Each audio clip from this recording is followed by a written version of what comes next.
नमस्कार मित्रांनो, मी महेश आहे. माझ्या यूट्यूब चॅनलमध्ये सर्वांचं स्वागत करतो. मित्रांनो, आजची तारीख आहे 10 मे 2025.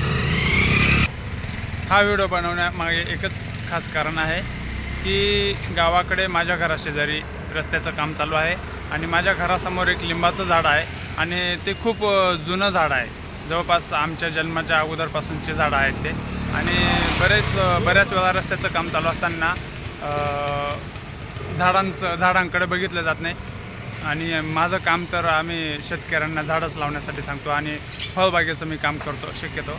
आणि माझ्या घराशेजारचं जे झाड आहे तर ते रस्त्याचे काम करणारे जे लोक आहेत ते म्हणतात का हे झाड तोडावंच लागेल. तर जर ते झाड तोडलं नाही तर रस्त्याचं काम होणार नाही किंवा रस्ता बनवताना त्याची अडथळा येतो आहे. तर त्यामुळे मी हा व्हिडिओ मुद्दामून याच्यामुळे बनवतो आहे का ह्या ठिकाणी पण रस्त्याचं काम चालू आहे. आणि रस्ता बनवत असताना ह्या ठिकाणी प्रत्येक रस्त्यामध्ये जे पण झाडं येतात त्या प्रत्येक झाडाला कशा पद्धतीने आपण जे बनवलं आहे तर हा ब्लॉग मी त्यासाठी बनवतो आहे. आणि हा ब्लॉग पूर्ण बघा. आणि मला असं वाटतं की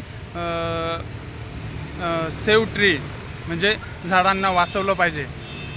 तर काय करायचं हे तुम्ही ठरवा. आमच्या गावातले आपण जे पण कोणी रस्ता बनवत आहेत त्यांना मी फक्त एवढं सांगू शकतो की हे झाड खूप मोठं झाड झालेलं आहे. जवळपास 30 वर्ष तरी जुनं असेल हे झाड. आणि त्या झाडाला वाचवलं तर बरंच होईल एवढंच मला सांगायचं आहे या व्हिडिओच्या माध्यमातून. तर हा व्हिडिओ पण बघा. आणि मी या ठिकाणी ह्या रस्त्यावरती आता हा माझ्या पाठीमागे सिमेंट कॉन्क्रीटचं रस्त्याचं काम चालू आहे. अर्ध्या रस्त्याचं काम बाकी इकडचं आणि इकडचं काम अर्धं झालेलं आहे. आणि ह्या बाजूला हे जे झाडं आहेत आपल्या पाठीमागे हे मोठे झाडं आहेत. तर झाडं पण तोडलेले नाही आहेत आणि रस्त्याचं पण काम पूर्ण झालेलं आहे. तर हा व्हिडिओ शेवटपर्यंत पूर्ण बघा. मी पूर्ण व्हिडिओ दाखवणार आहे की झाडाच्या आपण आजूबाजूने असं बनवून आणि तुम्ही रस्त्याचं काम पूर्ण करू शकता. बघा मित्रांनो, रस्त्याचं काम चालू आहे आणि समोरच्या बाजूला अर्धं रस्त्याचं काम झालेलं आहे आणि अर्धं रस्त्याचं काम चालू आहे. या ठिकाणी जर बघितलं तर रस्त्याला खूप मोठमोठे झाडं लावलेले आहेत आणि झाडं पण वाचवलेत यांनी. म्हणजे मला हेच सांगायचं आहे फक्त की झाड तोडू नका. कारण झाड लावल्यानंतर झाड वाढवायला खूप वेळ लागतो. या ठिकाणी हे जर झाड बघितलं तर झाडाच्या चारी बाजूला मस्तपैकी खूप छान पद्धतीने असं बनवलं यांनी, चौकोनी आकार देऊन. म्हणजे या ठिकाणी तुम्ही माती टाकून आणि झाडाला पाणी आपण घालू शकतो.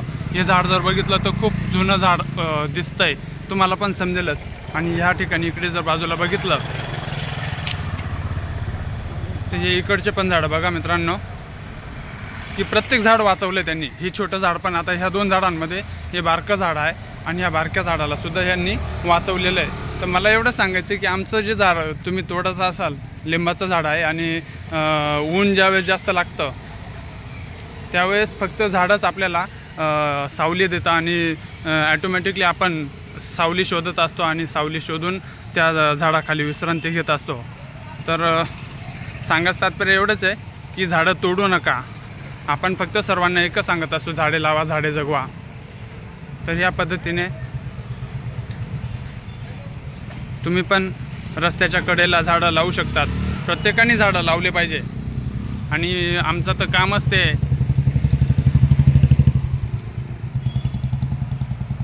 या अशा पद्धतीने आपण झाडांचं संरक्षण करू शकतो. धन्यवाद मित्रांनो संपूर्ण ब्लॉग बघितल्याबद्दल.